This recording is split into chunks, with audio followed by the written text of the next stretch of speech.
Et salut à tous et bienvenue, c'est le retour de Carnet de Rando. J'espère que je vous ai manqué depuis le temps. Alors, où est-ce qu'on va marcher aujourd'hui? Eh ben, je vous le dis de go, on va sur le GR42. Il part de Saint-Étienne dans la Loire, au pied du parc naturel régional du Pilat. Il se dirige plein sud en suivant le Rhône en direction du Grau du Roi, tout là-bas, pour mettre les pieds dans la Grande Bleue, la Méditerranée. Nous, on va se concentrer sur la partie ardéchoise et gardoise de cet itinéraire. Je suis à Saint-Romain-de-Lerps, au Belvédère du Roc. C'est juste extraordinaire. Regardez le paysage derrière moi. C'est le printemps, tout est vert, le soleil est là. Juste devant les Alpes, la barrière du Vercors et la vallée du Rhône. On va se diriger en direction du Pouzin pour cette première étape. Allez, je vous amène. C'est parti!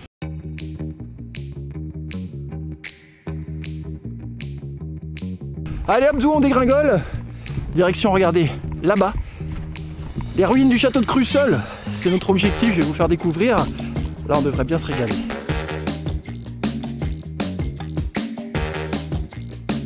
Donc Crussol, en fait, il est installé sur un éperon rocheux. Donc on le voit depuis la vallée, on voit surtout son aspect minéral, hein, il est à 250 mètres en hauteur. Et c'est aussi un lieu où il y a une biodiversité assez incroyable, une faune, une flore protégée. On est sur un site Natura 2000, espèce naturelle sensible. Le château de Crussol, en fait, c'est un peu l'emblème de ce territoire sur ce parcours, en tout cas du GR. C'est un château qui a eu extrêmement d'influence au XIIe et au XIIIe siècle. Et puis on a un panorama.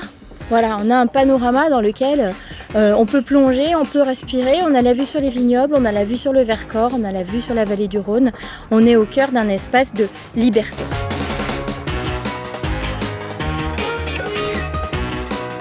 Je quitte le site du château de Crussol, visité sous le soleil, alors que c'était inattendu.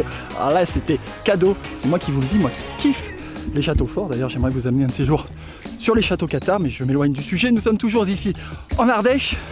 J'attaque la partie crête avec Valence à mes pieds à gauche, les montagnes d'Ardèche à droite.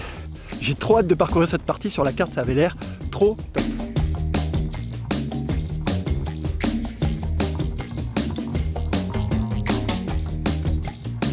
Le sentier de grande randonnée qui est le GR42, il fait 450 km hors variante. C'est un sentier qui est pas trop difficile parce qu'on n'est quand même pas dans les Alpes, mais quand même qui s'adresse aux marcheurs aguerris, puisque c'est comme un GR.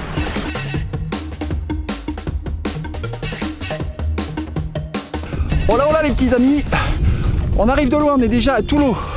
On voit là-bas, regardez derrière moi, la crête qu'on a parcourue en venant du château de Crussol. Là on se dirige vers Beauchastel. On a pas mal de crêtes boisées, dénudées à passer avant d'y arriver.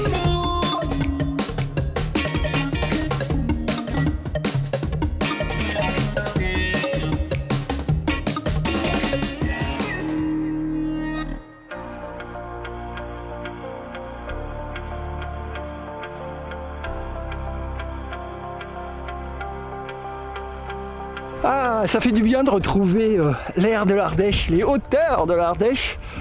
Je reconnais bien les Landagenais, la vue qui porte jusqu'à la montagne ardéchoise là-haut, ça sent bon. Là, si vous ne pouvez pas sentir vous, mais ça sent vraiment super bon. Par contre, ce qui sent complètement pas bon, c'est le ciel derrière moi. Vous avez vu, il est tout noir. Voilà. Et même que ça gronde. Et je sais pas trop si je vais pas me prendre un orage. Ça fait longtemps que j'ai pas pris un orage dans le carnet de rando. Ça remonte à peu près au Verdon. Et celui-là, il a pas l'air commode. On va quand même presser un peu le pas.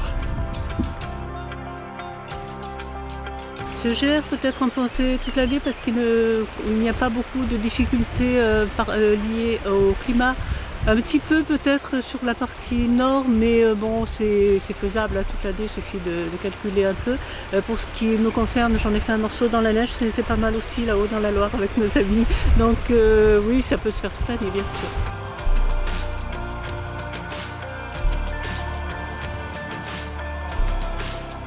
Bon, j'ai passé Beauchastel. Vous avez vu, c'était un peu gris-gris. Je suis passé entre les gouttes, je sais pas, c'est un miracle, l'orage est passé je ne sais où. Pas ici en tout cas. Il n'y a plus de lumière, il n'y a plus de soleil, donc du coup, bon, Beauchastel, c'est un très beau village, franchement. Le GR, il passe pas directement, n'hésitez pas à y faire un crochet. Et là, on se retrouve le long de l'Eyrieux. Ce n'est pas le Rhône, c'est l'Eyrieux, ne vous trompez pas. On va rejoindre la Voulte et on va regrimper sur les hauteurs, vous allez voir.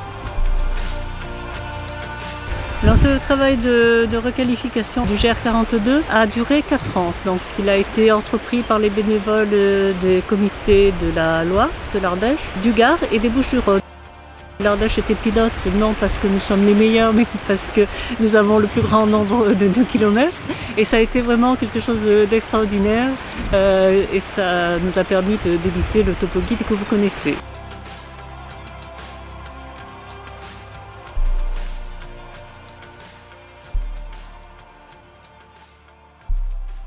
Bah ça c'est original. En fait, il faut faire le tour par là.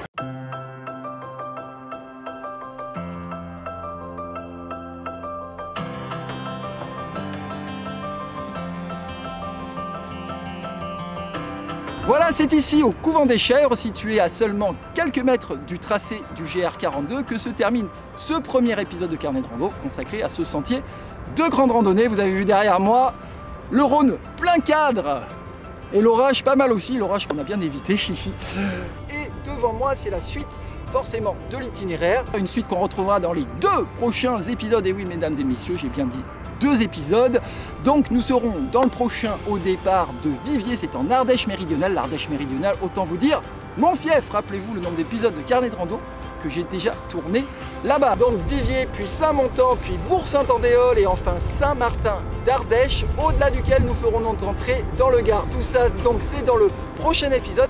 Si vous aussi, vous souhaitez vous engager sur cet itinéraire de grande randonnée, je vous invite à consulter l'article que je vous ai écrit sur mon petit blog www.carnetderando.net ou à consulter l'excellent topo guide édité par la Fédération française de randonnée pédestre et qui est apparu sur votre écran. Voilà, c'est l'heure de se quitter. Rendez-vous dans le prochain épisode. D'ici là, bonne rando à toutes et à tous et à bientôt. Ciao.